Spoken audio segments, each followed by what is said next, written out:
Maka timbullah kelaparan di negeri itu. Ini bukan kelaparan yang pertama yang telah terjadi dalam zaman Abraham. Sebab itu Ishak pergi ke Gerar kepada Abimelek, raja orang Filistin. Lalu Tuhan menampakkan diri kepadanya serta berfirman, "Janganlah pergi ke Mesir, diamlah di negeri yang akan kukatakan kepadamu.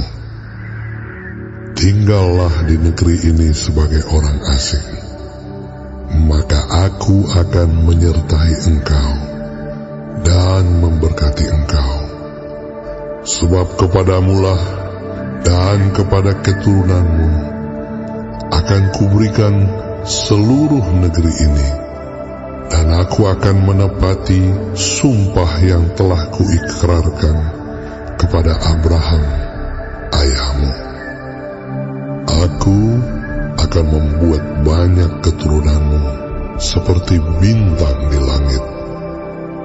Aku akan memberikan kepada keturunanmu seluruh negeri ini, dan oleh keturunanmu semua bangsa di bumi akan mendapat berkat, karena Abraham telah mendengarkan firman-Ku dan memelihara kewajibannya kepadaku, yaitu segala perintah, ketetapan, dan hukum-Ku."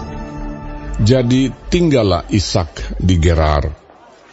Ketika orang-orang di tempat itu bertanya tentang istrinya, berkatalah ia, "Dia saudaraku." Sebab ia takut mengatakan, "Iya, istriku." Karena pikirnya, Jangan-jangan aku dibunuh oleh penduduk tempat ini karena Ribka, sebab elok parasnya. setelah beberapa lama ia ada di sana, pada suatu kali menjenguklah Abimelek, raja orang Filistin itu dari jendela. Maka dilihatnya Ishak sedang bercumbu-cumbuan dengan Ribka, istrinya. Lalu Abimelek memanggil Ishak dan berkata, "Sesungguhnya dia istrimu. Masakan engkau berkata, dia saudaraku?" Jawab Ishak kepadanya, Karena pikirku, jangan-jangan aku mati karena dia. Tetapi Abimelek berkata, "Apakah juga yang telah kau perbuat ini terhadap kami? Mudah sekali terjadi.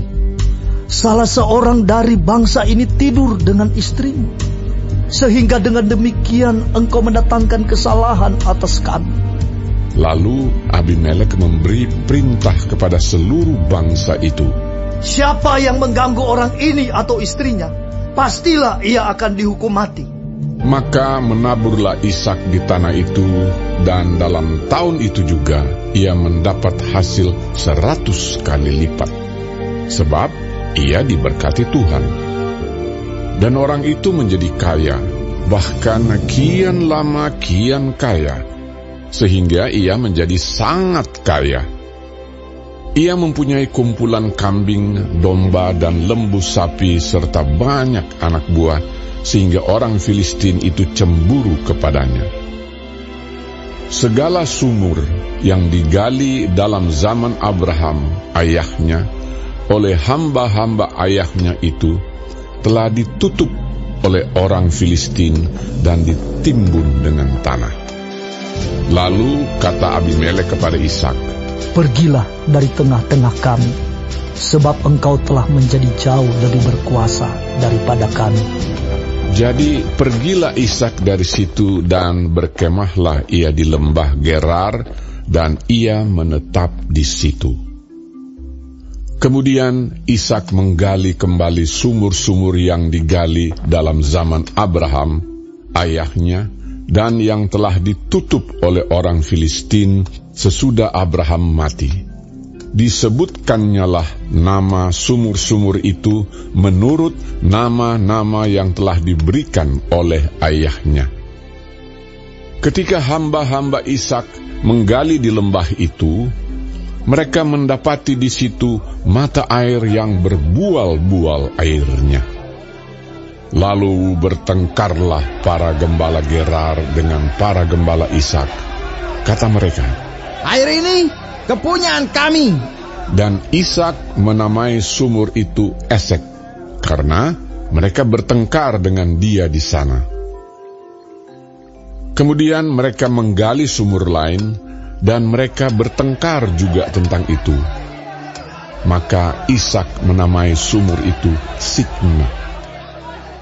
Ia pindah dari situ dan menggali sumur yang lain lagi. Tetapi tentang sumur ini, mereka tidak bertengkar.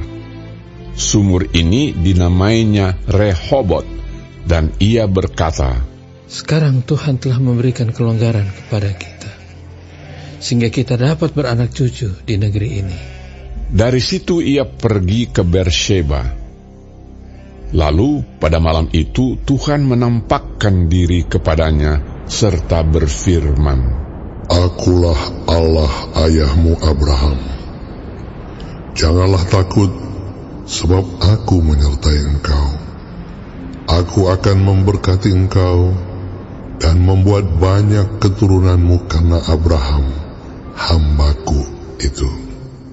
Sesudah itu, Ishak mendirikan mezbah di situ dan memanggil nama Tuhan. Ia memasang kemahnya di situ, lalu hamba-hambanya menggali sumur di situ. Datanglah Abimelek dari Gerar mendapatkannya, bersama-sama dengan Ahuzat, sahabatnya, dan Pikhol, kepala pasukannya. Tetapi kata Ishak kepada mereka, Mengapa kamu datang mendapatkan aku? Bukankah kamu benci kepadaku dan telah menyuruh aku keluar dari tanahmu? Jawab mereka, Kami telah melihat sendiri bahwa Tuhan menyertai engkau. Sebab itu kami berkata, Baiklah, kita mengadakan sumpah setia antara kami dan engkau. Dan baiklah kami mengikat perjanjian dengan engkau, bahwa engkau tidak akan berbuat jahat kepada kami, seperti kami tidak mengganggu engkau, dan seperti kami semata-mata berbuat baik kepadamu, dan membiarkan engkau pergi dengan damai. Bukankah engkau sekarang yang diberkati Tuhan? Kemudian Ishak mengadakan perjamuan bagi mereka, lalu mereka makan dan minum. Keesokan harinya, pagi-pagi bersumpah-sumpahanlah mereka. Kemudian Ishak melepas mereka, dan mereka meninggalkan dia dengan damai. Pada hari itu, datanglah hamba-hamba Ishak memberitahukan kepadanya tentang sumur yang telah digali mereka, serta berkata kepadanya, Kami telah mendapat air. Lalu dinamainyalah sumur itu Sheba. Sebab itu nama kota itu adalah Beersheba sampai sekarang.